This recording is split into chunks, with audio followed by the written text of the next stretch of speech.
Welcome to our channel. Today we how to protect your smartphone with AppleCare, complete guide step by step clearly. To protect your smartphone with AppleCare, start by understanding what AppleCare offers for your device. Visit the official Apple website or use the Apple Support app to explore your coverage options. Choose between AppleCare Plus or the standard AppleCare plan based on your needs. AppleCare Plus provides coverage for accidental damage, hardware issues, and battery service. Check if your smartphone is eligible for AppleCare coverage.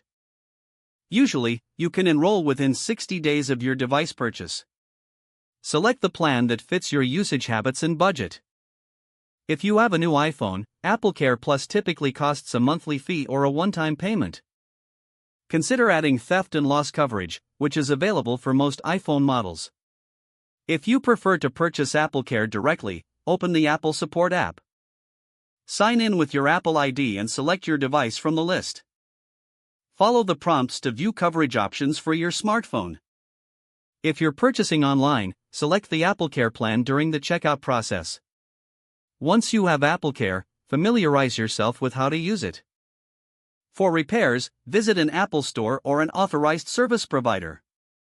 You can also schedule a repair through the Apple Support app. If you need to make a claim for accidental damage, be prepared to pay a service fee. Keep in mind that the service fee varies based on the type of damage. Review your AppleCare terms and conditions to understand your responsibilities. Make sure to keep your device in optimal condition to avoid unnecessary claims. Regularly back up your smartphone data to prevent loss in case of a mishap. Remember, AppleCare is designed to reduce your stress over unexpected issues. Staying informed about your coverage will help you make the most of your AppleCare plan. By following these steps, you can ensure your smartphone is well protected. If the page does not load, refresh the browser or try again in a private or incognito window.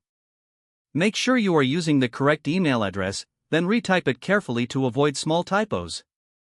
If your password is not accepted, use the reset option and create a new strong password you can remember. Check your spam folder for verification or security emails, then complete any requested confirmation steps. Don't forget to like this video and subscribe to our channel for more step-by-step tech guides.